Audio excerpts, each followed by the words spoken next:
नमस्कार दोस्तों, मेरा नाम अरविंद है और आप देख रहे हैं मेरा चैनल द रियल स्टोरी। दोस्तों, एक लड़का मेरठ के एक सर्राफा मार्केट में जाता है, लेकिन उसे इस मार्केट में जाने के लिए एक रास्ते से होके गुजरना होता है, जिसे कबाड़ी मार्केट बोलते हैं। दरअसल ये एक रेड लाइट एरिया होता है और इसी रेड लाइट एरिया की एक छत पे उसे उसकी बहन दिख जाती है।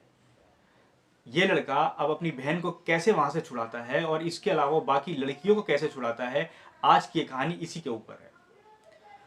कहानी चालू होती है दोस्तों। ये लड़का पश्चिम बंगाल के 24 परगना में रहता था, लेकिन ये काम करता था यूपी के मुजफ्फरनगर में, एक सराफा व्यापारी के यहाँ पे। एक दिन वो सराफा व्यापारी इसे कहता है कि तुम्हें मेरठ के सराफा मार्केट में जाना है एक दुकान पे, और उसे उस दुकान पे भेज देता है। अब जब ये लड़का उस दुकान पे जा रहा होता है तो उस दुकान पे पहुंचने से पहले एक रास्ता पड़ता है जिसमें से उसे होके जाना ही होता है, और वो था एक रेड लाइट एरिया। जब वो उस रेड लाइट एरिया से होके जा रहा होता है तो उसकी नज़र ऊपर छतों पे पहुंचती है।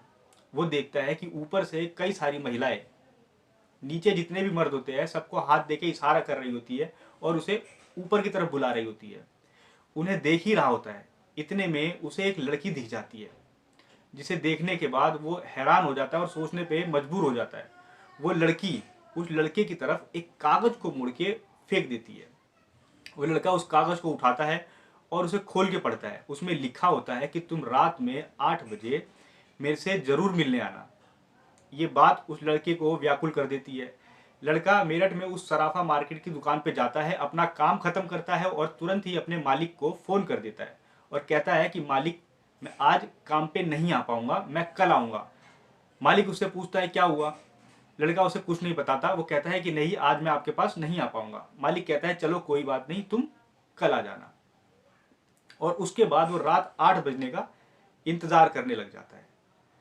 जैसे ही रात के 8 बजते हैं वो तुरंत ही जीना चढ़ के छत पे चला जाता है।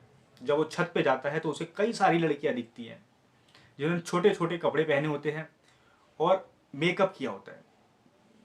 वो एक एक करके उन लड़कियों में से उस लड़की को ढूंढने लग जाता है जिस लड़की ने उसके ऊपर वो कागज फेंका होता है, और वो लड़की उसे दिख जाती है। वो लड़की दिखने के बाद वो तुरंत ही वहाँ की मालकिन से कहता है कि मेरे को यही लड़की चाहिए।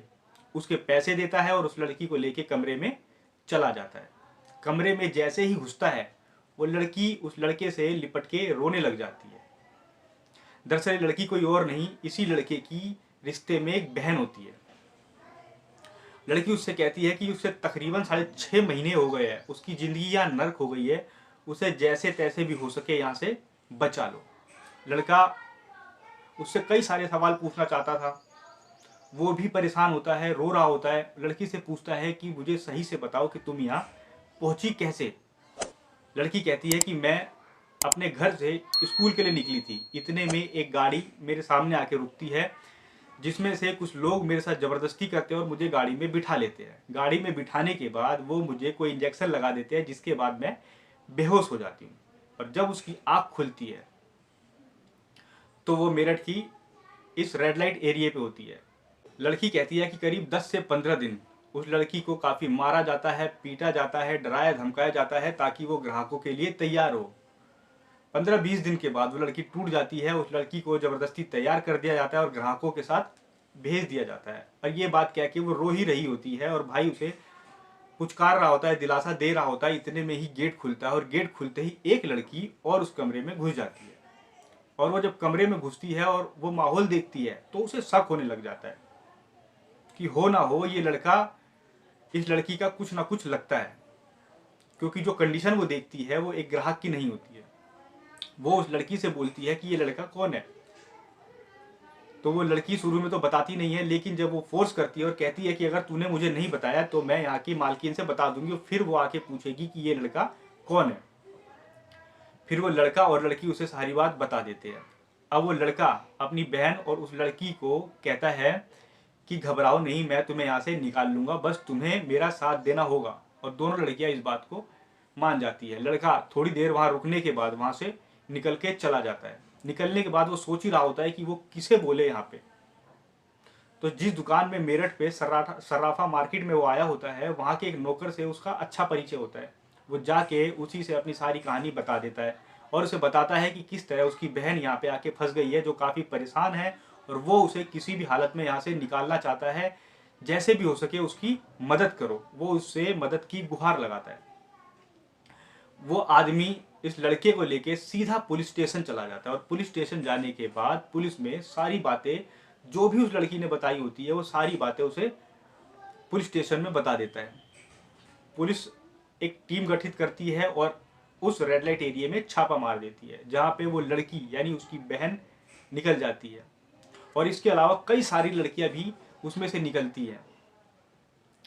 जब वो अपनी बहन को बाहर निकालता है और वो उस लड़की के घर वालों को फ़ोन करता है कि आपकी बेटी मिल चुकी है, यानी हमारी बहन हमें मिल गई है, तो वो घर वाले काफ़ी खुश हो जाते हैं। लेकिन जब वो जानते हैं कि इस लड़की के साथ क्या क्या बीता होता है, तो वो अपनी बेटी को गले लगा के काफ़ी रोते हैं। दोस्तों, कहानी यहाँ ख़त्म नहीं होती है। इन्हीं लड़कियों के बीच में एक ऐसी लड़की होती है जो बांग्लादेश से लाई गई होती है। दरअसल बांग्लादेश में इस लड़की की नई नई शादी हुई होती है, लगभग 1-2 साल बीते होते हैं, और इसका एक छोटा बच्चा होता है। ये एक दिन शॉपिंग करने के लिए निकली होती है, और वहाँ पे वो एक गलत गाड़ी में बैठ जाती है। मतलब जो गाड़ी थी वो उसके रूट पे नहीं जाती थी, वो किसी और रूट पे जाती थी, और वो वहाँ बैठ जाती है। जब उसे पता चलता है तो वो काफ़ी दूर निकल चुकी होती है। शाम हो चुकी होती है, लड़की गाड़ी को छोड़ देती है और पैदल ही पैदल अपने घर की तरफ आ रही होती है। सुनसान रास्ता होता है, अंधेरा होता है। उसी रास्ते में एक लड़का उसे मिलता है और उसे कहता है कि बहन, तुम इस रास्ते पे क्या कर रही हो और इतनी रात में क्या कर रही हो, क्योंकि ये रास्ता सुरक्षित नहीं है, खासकर महिलाओं के लिए। लड़की उसकी बातें सुन के ये सोचती है कि ये लड़का सही है, उसे अपनी सारी बात बताती है। लड़का कहता है कि डरने वाली बात नहीं है, मैं तुम्हें तुम्हारे घर छोड़ देता हूँ। उसके साथ चलने लग जाती है।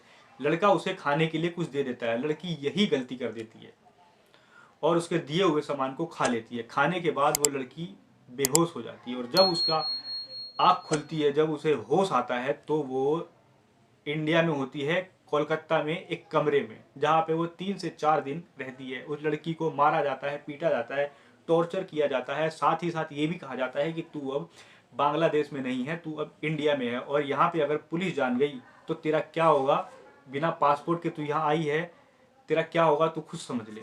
उसे डराया धमकाया जाता है, उसे किसी तरह राजी किया जाता है। लड़की उनकी बात मानने लग जाती है, तो उसे मुंबई के एक रेड लाइट एरिया में लेके चला जाया जाता है और वहाँ पे उसे छोड़ दिया जाता है। वहाँ पे लगभग 3.5 महीने उस लड़की के साथ शोषण होता है।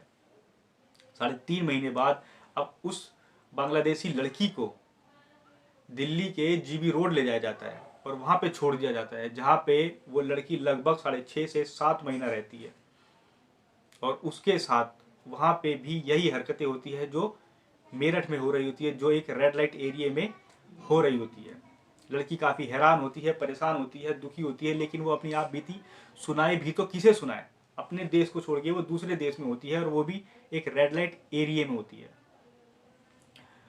करीब 6 से 7 महीने बाद उसे दिल्ली से मेरठ के इसी रेड लाइट एरिया में भेज दिया जाता है, जहाँ पे जब छापा पड़ता है तो ये लड़की भी निकलती है। और ये लड़की जब अपनी आप बीती मीडिया वालों को बताती है, तो मीडिया और बाकी लोग काफ़ी हैरान हो जाते हैं कि कैसे ये लड़की बांग्लादेश से यहाँ पे लाई जाती है। दरअसल उस रेड लाइट एरिया में जिन जिन लड़कियों को छुड़ाया जाता है, उन सबकी कहानी भी लगभग एक जैसी ही होती है, और सबके साथ ऐसा ही लगभग हुआ होता है। किसी तरह उन्हें वर्गला के, उन्हें ज़बरदस्ती करके और इन रेड लाइट एरिया में बेच दिया जाता है।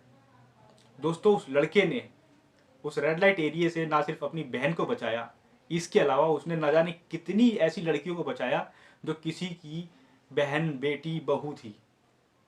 दोस्तों, ऐसे लड़के को एक सैल्यूट तो बनता है। दोस्तों, आज की कहानी इतनी ही। मिलते हैं किसी और दिन किसी और कहानी के साथ। नमस्कार।